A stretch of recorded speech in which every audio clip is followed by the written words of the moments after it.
झारखंड के भीष्म पितामह कहे जाने वाले स्वर्गीय विनोद बिहारी महतो की 33वीं पुण्यतिथि बलियापुर स्थित विनोद धाम में बड़े ही धूमधाम से मनाई गई, जहां बड़ी संख्या में राजनीतिक व सामाजिक संगठन से जुड़े हुए लोग आकर माल्यार्पण कर श्रद्धांजलि अर्पित किए।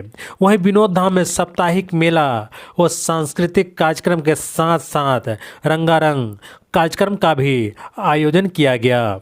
झारखंड के पुरोधा विनोद बिहारी महतो को माल्यार्पण करने पहुंचे सिंदरी विधायक चंद्रदेव महतो ने कहा कि झारखंड निर्माण में विनोद बाबू की अहम भूमिका रही। उन्होंने पढ़ो और लड़ो का नारा दिया था। शिक्षा के क्षेत्र में एक बड़ा बदलाव लाने में उनकी अहम भूमिका है।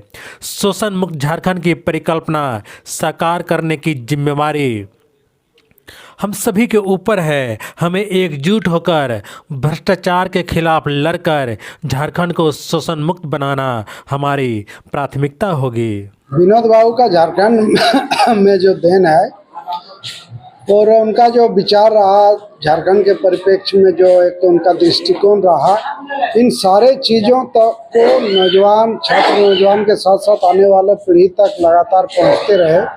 इसलिए उनका प्रत्येक साल 18 दिसंबर को स्मृति दिवस के रूप में मनाते हैं। उसी कार्यक्रम में आज हम लोग 33वें स्मृति दिवस पर उपस्थित हुए हैं। और आज के समय में उस समय के जो विनोद बाबू थे और आज के समय में उनकी प्रासंगिकता और बढ़ी है। झारखंड अब विनोद बाबू को और अच्छी ढंग से युवा लोग समझ रहे हैं।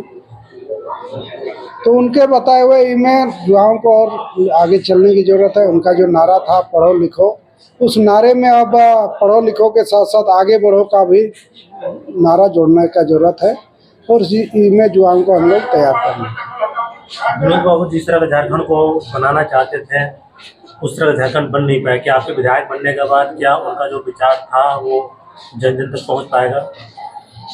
उनका जो झारखंड के प्रति जो दृष्टिकोण जो विचार था, जिस झारखंड की वो कल्पना कर रहे थे, विनोद बाबू के साथ साथ इस झारखंड आंदोलन में तमाम शहीदों के साथ साथ जितने लोग जेल गए, आंदोलन को झेले देखे, उन लोगों का जिस झारखंड की परिकल्पना थी वो झारखंड निश्चित रूप से बन नहीं पाया। वो शोषण मुक्त झारखंड की परिकल्पना थी और शोषण मुक्त झारखंड बनाने के लिए सिर्फ एक विधानसभा सीट जीत लेने से नहीं होगा।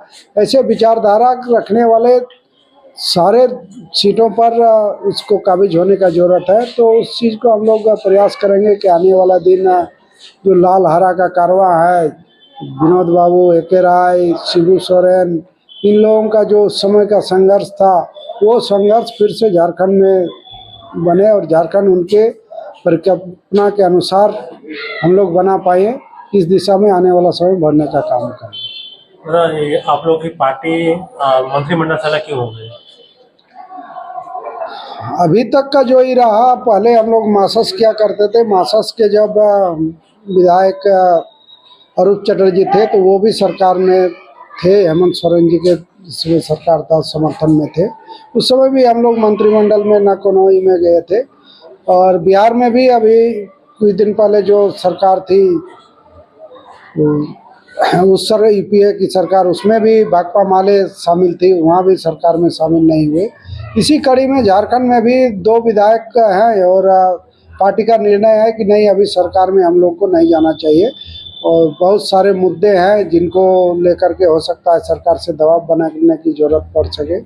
तो उन सब के लिए हम लोग अभी सरकार में नहीं जाने का तय हुआ। तो उसी पार्टी लाइन के अनुसार हम लोग मंत्रिमंडल में नहीं शामिल। सर, आपको नहीं लगता है कि मंत्रिमंडल मिलने से क्षेत्र में विकास अच्छे से कर पाते हैं, उसके बाद आपकी जो संगठन है वो और मजबूत हो पाती?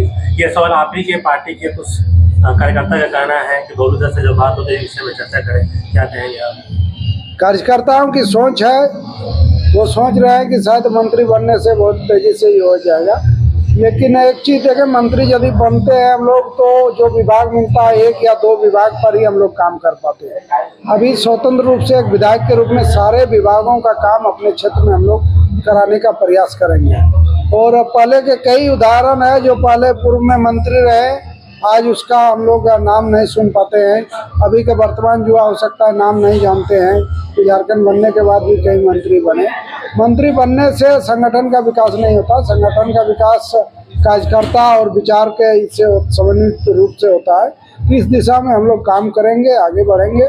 जब ऐसा स्थिति आएगा तब फिर देखा जाएगा सरकार बनाने का। विधानसभा चुनाव से पहले जो बबलू महतो को क्षेत्रीय विधानसभा की समस्या दिखाई देती थी, क्या चुनाव जीतने के बाद वो समस्या दिखाई दे रही है? निश्चित रूप से और बहुत मजबूती के साथ मोटे अक्षरों में दिखाई दे रही है, लेकिन उसको करने का जो है प्रक्रिया है, उस प्रक्रिया में थोड़ा विलम्ब हो रहा है। उसको हम लोग निश्चित रूप से करने का काम करेंगे। समय लगेगा। पूरा 25 साल का समस्या है। 25 साल का समस्या को हम लोग एक टर्म में कितना कर पाएंगे ये समय ही बता पाएगा, लेकिन कोशिश पूरा होगी और समस्याओं के प्रति जो गंभीरता होनी चाहिए वो गंभीरता लोगों को दिखेगी। हम लोग प्रतिबद्ध हैं और प्रतिबद्ध रहेंगे।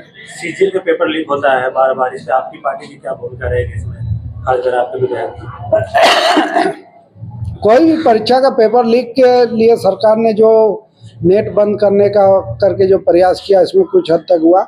ऐसे और कई होना चाहिए जिससे ये नौबत नहीं आएगा। जो एजेंसी को काम दिया गया है, किस स्तर पर लीकेज हो रहा है, उसका जांच होना चाहिए।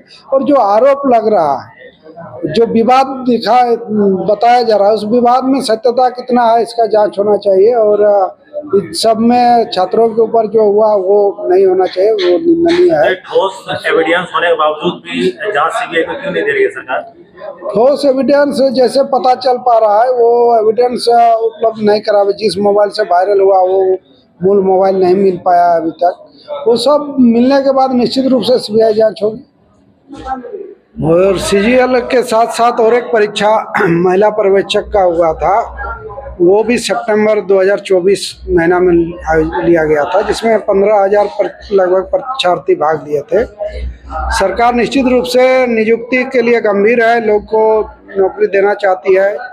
आने वाला दिन और ऐसे कई वैकेंसियाँ आएगा, लेकिन सदन में भी इस बात को मैंने रखने का काम किया था कि सीजीपीएल में लाखों परीक्षार्थी भाग लिए, उनका रिजल्ट 2-2.5 महीना में तैयार कर लिया गया। वहीं जो महिला पर्यवेक्षिका का रिजल्ट है उसमें करीब 15,000 परीक्षार्थी भाग लिए, जिसका रिजल्ट अभी तक नहीं हो पाया है। तो इसको भी बहुत जल्द सरकार को करने की जरूरत है, सरकार को करना चाहिए।